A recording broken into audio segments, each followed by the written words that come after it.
ರಾಜ್ಯದಲ್ಲಿ BPL card ರದ್ದಾಗುತ್ತೆ ಅನ್ನೋ ಆತಂಕ ಜನರನ್ನ ಕಾಡ್ತಾ ಇದೆ. ಆದರೆ ಆ ಥರದ ಯಾವುದೇ ಆತಂಕ ಬೇಡ. ಕೇಂದ್ರದ ಮಾನದಂಡಗಳ ಪ್ರಕಾರ ಪರಿಶೀಲನೆ ಆಗ್ತಾ ಇದೆ. ಅರ್ಹರೇ ಆಗಿದ್ರೆ ಖಂಡಿತವಾಗಿಯೂ ಬಿಪಿಎಲ್ ಸಿಗುತ್ತೆ. ಅರ್ಹರಾಗಿದ್ದರೂ ರದ್ದಾಗಿದ್ರೆ ಮತ್ತೆ ಅರ್ಜಿ ಸಲ್ಲಿಸಿದ್ರೆ ಸಿಗುತ್ತೆ. ಟ್ವೀಟ್ ಮೂಲಕ ಜನರಿಗೆ ಅಭಯ ನೀಡಿದ್ದಾರೆ ಡಿಸಿಎಂ ಡಿಕೆ ಶಿವಕುಮಾರ್. ನಮ್ಮ ಸರ್ಕಾರ ಇರೋದೇ ಬಡವರಿಗಾಗಿ ಅಂತ ಡಿಕೆ ಶಿವಕುಮಾರ್ ಹೇಳಿದ್ದಾರೆ. ಬಡವರಿಗೆ ಅನ್ಯಾಯ ಆಗೋದಕ್ಕೆ ನಾವು ಬಿಡೋದಿಲ್ಲ. ಕೇಂದ್ರ ಸರ್ಕಾರದ ಮಾನದಂಡ ಇದೆ, ಅದಕ್ಕೆ ಸಂಬಂಧಿಸಿದಂತೆ ನಾವು ಬಿಪಿಎಲ್ ಕಾರ್ಡ್ಗಳನ್ನು ರದ್ದುಗೊಳಿಸ್ತಾ ಇದ್ದೀವಿ. ಆದರೆ ಅನರ್ಹರ ಬಿಪಿಎಲ್ ಕಾರ್ಡ್ಗಳು ಮಾತ್ರ ರದ್ದಾಗ್ತಾ ಇದೆ, ಅರ್ಹರ ಬಿಪಿಎಲ್ ಕಾರ್ಡ್ಗಳು ಅಲ್ಲ. ಒಂದು ವೇಳೆ ಅರ್ಹರ ಬಿಪಿಎಲ್ ಕಾರ್ಡ್ಗಳು ಕೂಡ ರದ್ದಾದರೆ ಮತ್ತೆ ಅರ್ಜಿ ಸಲ್ಲಿಸಿ, ಮತ್ತೆ ಕೊಡ್ತೀವಿ.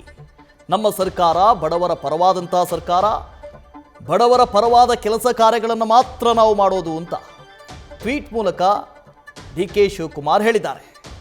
ಬಿಪಿಎಲ್ ರದ್ದಾಗೋ ಬಗ್ಗೆ ಭಯ ಬೇಡ ಅಂತ ಹೇಳಿದ್ದಾರೆ. ಜನರಲ್ಲಿ ಯಾವ ಭಯನೂ ಬೇಡ, ಇದು ಕೇಂದ್ರ ಸರ್ಕಾರದ ಮಾನದಂಡ ಮಾತ್ರ, ಹಾಗಾಗಿ ಪರಿಷ್ಕರಣೆ ಮಾಡ್ತಾ ಇದ್ದೀವಿ, ಅರ್ಹರಿಗೆ ಸಿಕ್ಕೇ ಸಿಗುತ್ತೆ ಅಂತ ಹೇಳಿದ್ದಾರೆ. ರಾಜ್ಯದಲ್ಲಿ ಒಂದು ಆತಂಕ ಇದೆ, ಜನರಲ್ಲಿ ಆತಂಕ ಇದೆ. ನಮ್ಮಲ್ಲಿ ಏನೂ ಇಲ್ಲ ಸ್ವಾಮಿ, ನಾವು ಆಟೋ ಓಡಿಸ್ಕೊಂಡಿದ್ದೀವಿ, ನಮ್ಮ ಕಾರ್ಡು ರದ್ದು ಮಾಡಿದ್ದಾರೆ, ನಾವು ಬಡವರು, ನಮ್ಮಲ್ಲಿ ಬಿಪಿಎಲ್ ಕಾರ್ಡ್ ಇತ್ತು, ಅದನ್ನು ರದ್ದು ಮಾಡಿ ಎಪಿಎಲ್ ಕೊಟ್ಟಿದ್ದಾರೆ, ಏನು ಮಾಡಲಿ ನಾವು ಇದನ್ನು ಇಟ್ಕೊಂಡು ಅಂತ ಪ್ರಶ್ನೆ ಮಾಡ್ತಾ ಇದ್ದಾರೆ ಜನ.